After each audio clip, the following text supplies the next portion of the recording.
Welcome to Beside Ourselves, a podcast on AI adoption for business by the Beside Partners.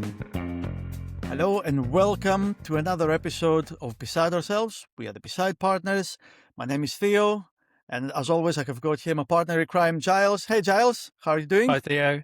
How are you? I see we're both dressed in... The sun's out, it's spring, but we're both dressed in quite autumnal colours today. Absolutely. So you got the memo, so it's kind of like a pine green. That is the colour of today. Yeah. Absolutely. Yeah. It is probably there to celebrate the fact that this is episode 10, everybody. Episode 10 of Beside Ourselves. Double figures. For which... Yep.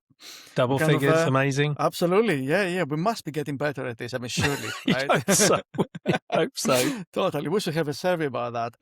And talking of surveys, having created my own segue over here. Well done. Today's topic is going to be on a survey released last week, I think, by Anthropic, where they used a version of Claude to survey some 81,000 customers across 160 countries, 70 languages, a very impressive survey on the subject of attitudes to AI. What we're hoping that AI would do for us as people, as employees, what we think it has already delivered or not, what we are afraid it might do in terms of bad impact to our lives and our work and all these things. Yeah, it was a really big survey, really eye-opening, I suppose. It was discussed a lot. I mean, I keep seeing it cited in articles. Yeah, and we're going to unpack it today on episode 10. Charles, let me ask you, first of all, what did you think of the survey itself? I mean, is this, what's your assessment of it? Yeah, I mean, I thought it was extremely good. I'm normally quite cynical of these things when you see a big, let's say, a big software vendor doing a survey around a technology that their whole business is built around. I'm normally quite cynical. I think the big takeaway from obviously it's Anthropic. Without getting all political, I think probably most people are aware of their social values. If we look at the geopolitical stuff that's going on in the world at the moment, and their stance on that, and their use of their technology in those sort of environments. So actually, I think it's no surprise that Anthropic have done this. It's obviously very far-reaching, both in terms of number of people, about 81,000 people, but also in terms of the geographic spread of that. It's pretty much covered most of the planet. And and I thought it was really good. It's a very long read, yes. But I think it's worth digging into, and I think there's a lot of interesting stuff that's come out of that. So, how about you? The quote wall is fantastic. Yes, I really like the fact with all the quotes that they had. I mean, for me, first of all, it's a really good-looking research. I know it's a long read, but it is very well designed, and it's actually, I have to give Anthropic their dues on this.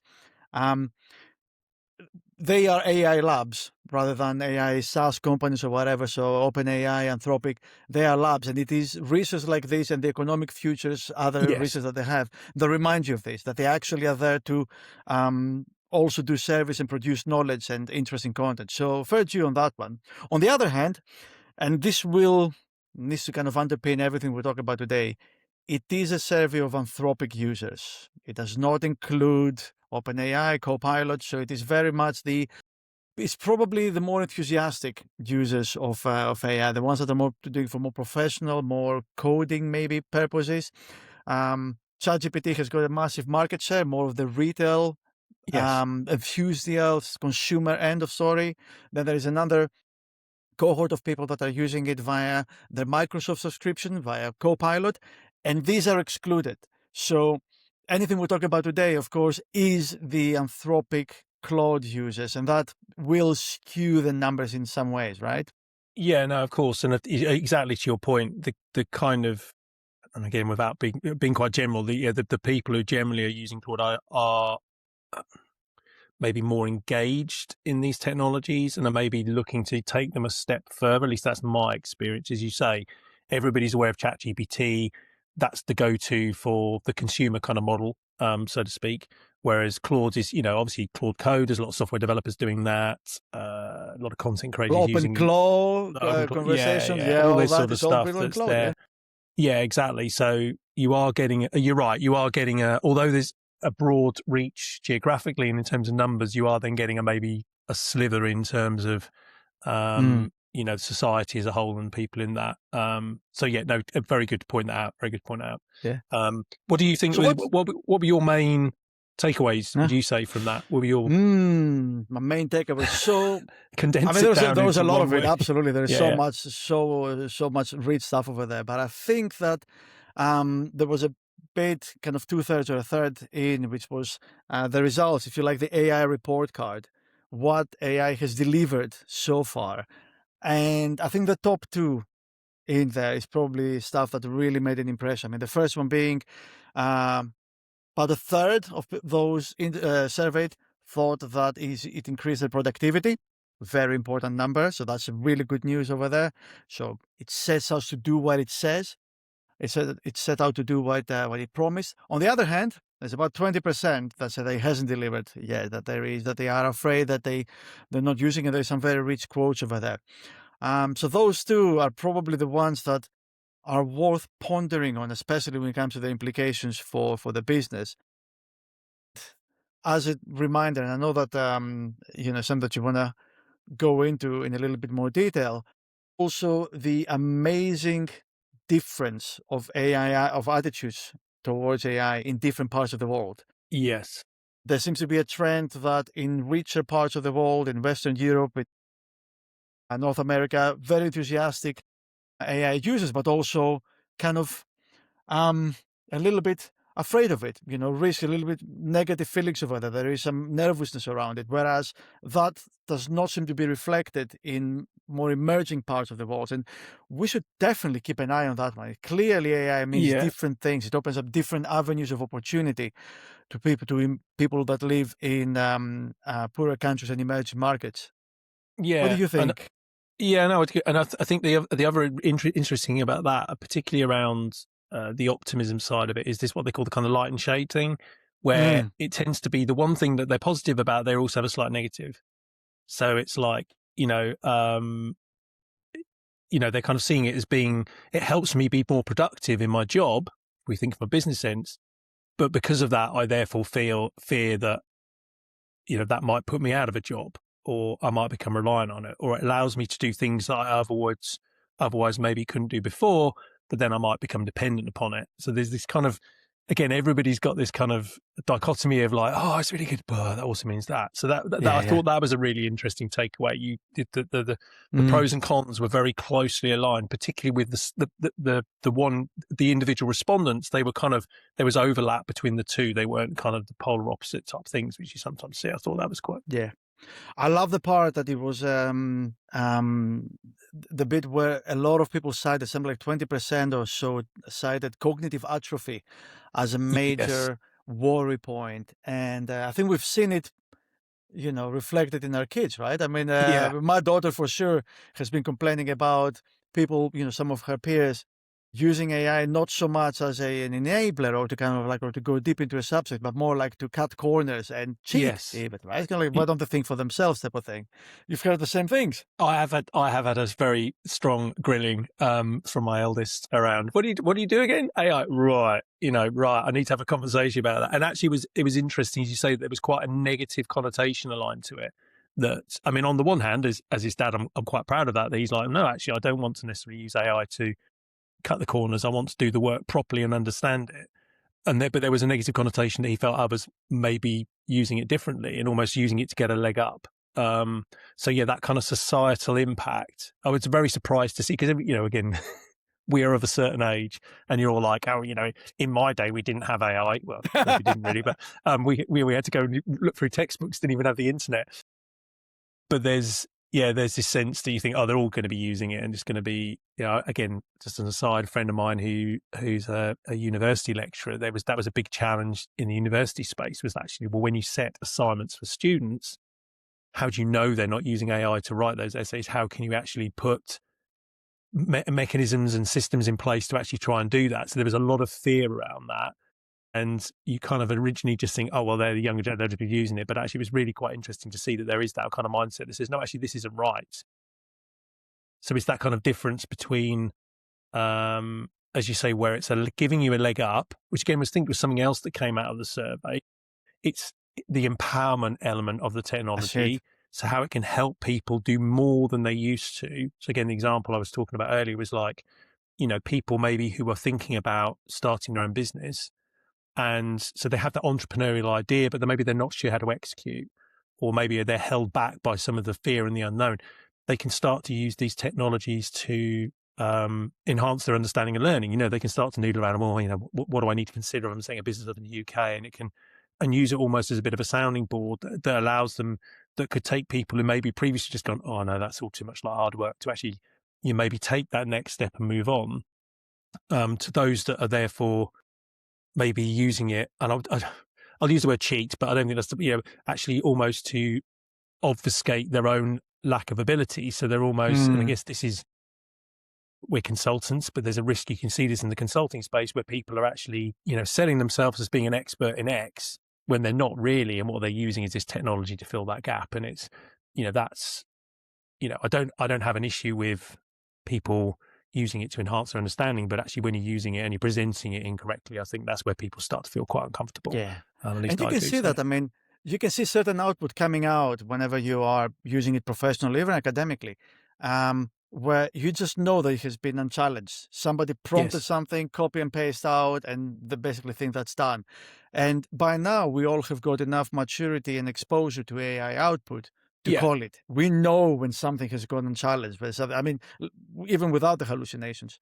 On the subject of education, I was speaking to a few educators for an article I was writing a few months back, and one of the most striking points that I had was that educators should not be police people. They're not there to restrict the natural curiosity of a student, whether it is a younger person or whether it is professional education. Those tools are there, a little bit like the internet, right? They're on, when we were in the beginning of our careers. So those tools are there. There's no point in trying to suppress them. What you should do is try to help people use it more productively, not just copy paste and I'm done, which can lead to cognitive atrophy, as it is called in the survey, but also to use it to explore further, to try out new ideas, to kind of look down the list of what people are hoping for on this one. One more thing on this one to discuss. One of the patterns that I picked up as I was looking at the bar charts on the survey was that a lot of the more positive outputs of the survey, what you're hoping for, professional excellence, personal transformation, life management, all these things, seem to be about a person individually. And a lot of the negatives, things that we're afraid of, job displacement and cognitive atrophy, is about what will happen to everyone, to society, all of us. It's an interesting juxtaposition where you have all this, a lot of these survey respondents seem to think that I will probably do well from this. I'm just not sure how we will all collectively do from this. That's a very interesting point, and maybe it's reflected to other ways that we can use technology. It actually made me wonder whether that some of these opinions were skewed by the fact that after social media and the way that social media has been on the spotlight, we kind of expect a negative impact on the society by technology. Do you find that? Yeah, I think. I mean, if the first things first, it gives you it gives a hope for society as such, that actually people are thinking in terms of I can see the positives for me, but actually wondering about the broader impacts on society. So that as a human, that gives me hope in my fellow sort of humankind. But I think in terms of the actual the kind of concerns and stuff like that, where they're raising those sort of things around that, it does actually go and I've completely lost train of thought. What your original question was now. So we're going to keep the positive aspect that people care about society. Yeah, we'll keep that. Yeah, I've completely lost my train. I went off on a tangent and then was like, actually, what was I supposed to be saying in the first place? There we go. Tripped over myself. How it is. We're not even going to edit this one out. We'll leave that in. This is the authentic I'm happy stuff, to have me so that looking people like will know it's real. Yeah. Totally. Hey, let's move on a little bit though to the implications about business. Yes. We are a podcast on business AI adoption. Surely there is rich learnings in this service for some of our customers and the companies that we work with. What would be something that you can tease out from this, and something we can pass on to people we work with? I think the key thing, if you, I mean, there was a lot of stuff that came out of this wasn't a surprise and wasn't new, as you said before. If you look at some of the, the positivities was around increased productivity and all that kind of stuff, both, as you say, from an individual perspective, and actually how a lot of people were looking to use that to make themselves more productive. But I think in terms of some of the concerns and fears that were coming out, again, these are things that we've highlighted before and we've talked about before. Obviously, you mentioned before about unreliability, hallucinations and stuff like that. And, the impact on people even mentioned things like insufficient regulation and those kind of things as well. So I think, to me, the key thing from a business perspective is that just kind of doubles down on the fact that, there's obviously about making choices around technology, but then when you're rolling the technology out, there's the change management aspect of it, the people management side of it. So providing the right training, having the right policies and procedures in place to ensure these things are being used in the right way, so people are aware that, actually you can't just rely on the machine to do everything for you. It'll accelerate a process, but you still need to be there at the end. And I think we've talked about this before in some of our own work where, you can take like a consulting process, and actually some of that middle stuff, the stuff that is the desk-based stuff and, you can use the AI to accelerate that, but you still need the human touch points at either end of the process. So you need, obviously, when you're doing consulting stuff, you need obviously all the face-to-face time with people, to gather information, to, communicate and engage and understand the business and the business problems and people and all that kind of stuff. As you then bring those ideas together, you can obviously start to use some of these technologies to help you, like transcribing meetings and stuff like that. Obviously saves you a massive amount of time, but then sort of trying to pull multiple data sources together, looking for patterns. But then when it comes to the output, and again, I think this is the key one, and this probably comes back to that whole thing around, the concerns around the accuracy of it. If you're using it to generate any elements of output, you need to be checking it. You can't just rely on the machine to go, here's the output, hit send and go. We're not away from that. You need to be able to craft that, because obviously, you've been in the room, you've had those conversations, you understand. You need to provide that human filter and human element at the end. And I think but that then comes back to, if you look at it as a business as a whole, that comes back to training, expectations, and the policies and the processes you put in place to ensure people are using it effectively and also in the right way. How about you? How do you think? Absolutely. Well, for me, now that you just said that, I wanted to unpack that, but I'll stick to the original. Sorry, I'll take it down a little rabbit hole. Sorry. That's very good, very good. It's definitely the people element, but the entire survey is about that. But I'll shift the spotlight a little bit onto the technology itself and just pick in there on the top item, on the main areas where they looked at. So they looked at what you're hoping they will do for you, what are you afraid it might do, and where has it delivered. And people have looked into, well, it's made me more productive. I'm hoping it's going to lead to more professional excellence, but I'm afraid that it is unreliable.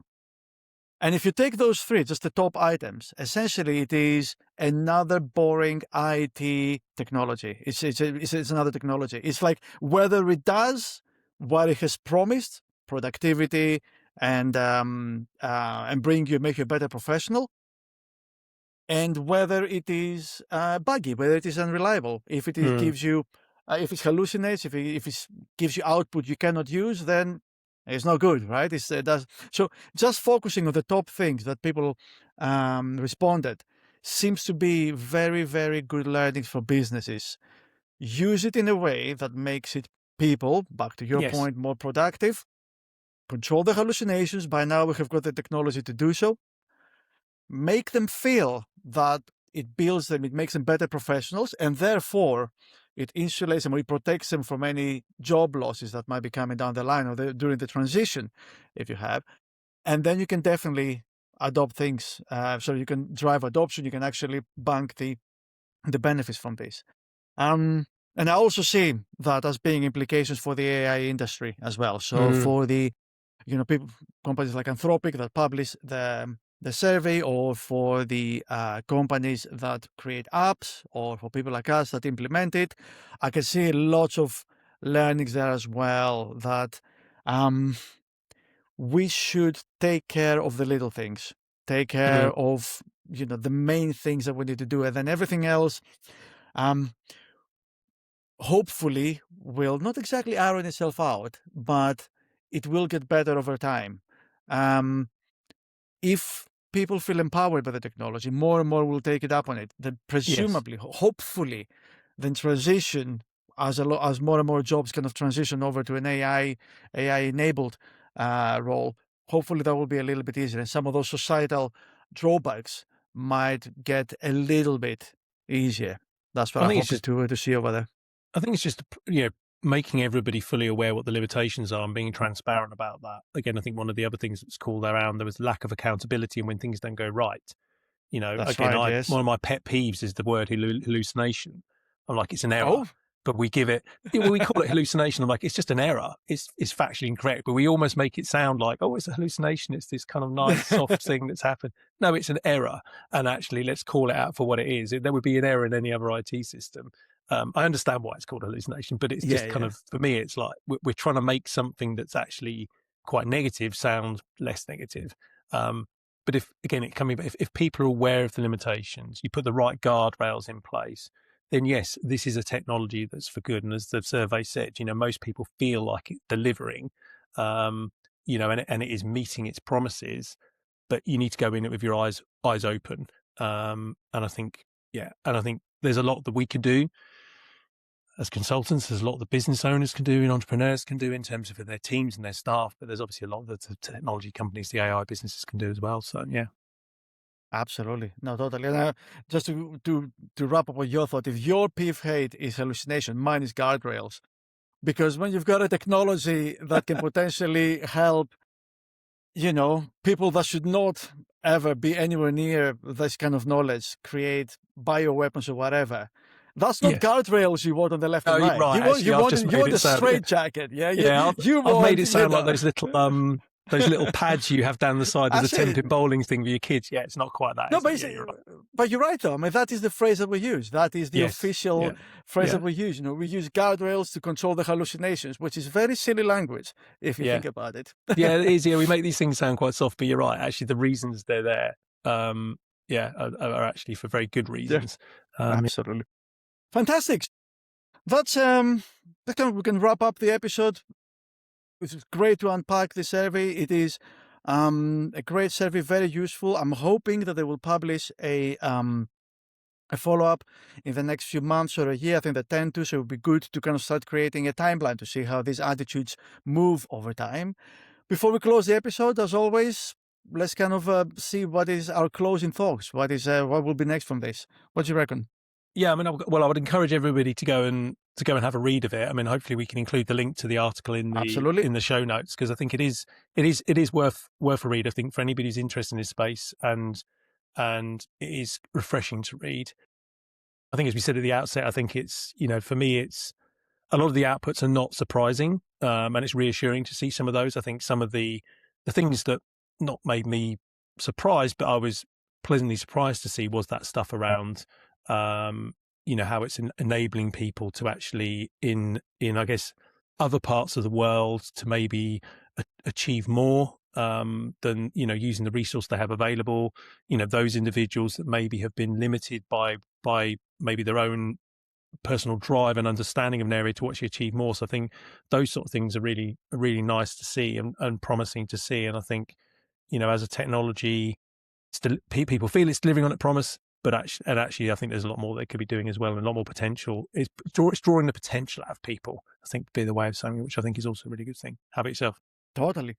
Now, for me, I will close the thought with the discussion on one survey with the results of another one, because I think what's implied in the Anthropic survey is AI adoption moving fast enough, and therefore, is AI attitudes towards the technology impacting that. And there is another survey that I saw cited in the Financial Times a couple of days ago, where it said like 60%, this was American respondees, 60% of respondents thought that AI adoption is proceeding at the right pace, 30% at the right pace, 60% too fast, and only 10% is going too slowly. I would probably say once you combine that survey with 90% of respondents saying that it's moving either at the right pace or too fast, together with the attitudes on the Anthropic survey, you actually get a very good picture. Because I said the Anthropic users are probably a little bit more enthusiastic than usual. 90% of, in this case, Americans, think that it's going either too fast or just about at the right pace. There is a wisdom in crowds over here. I think that the industry has got a few things to learn and just say, whoa, there is a layer of messy human stuff in the middle. We cannot just all become, agentic AI experts from one day to another. It will take some time, and that is a good thing. The adoption taking some time is not a bug, it's a feature. Yeah, no, definitely good point. Good. Very good. So, thank you very much, everybody, for listening today. I hope that you got some nice insights out of the Anthropic survey. We will leave a link to the survey in the episode notes. As always, we are beside ourselves for having you with us today. Thank you so much for listening, and we'll see you on the next one. Bye-bye. Cheers, everybody. Bye. Thank you for listening to Beside Ourselves. Don't forget to send us your questions via the comments or the email address in the description. For further information or to discuss an upcoming project, please visit besidepartners.com.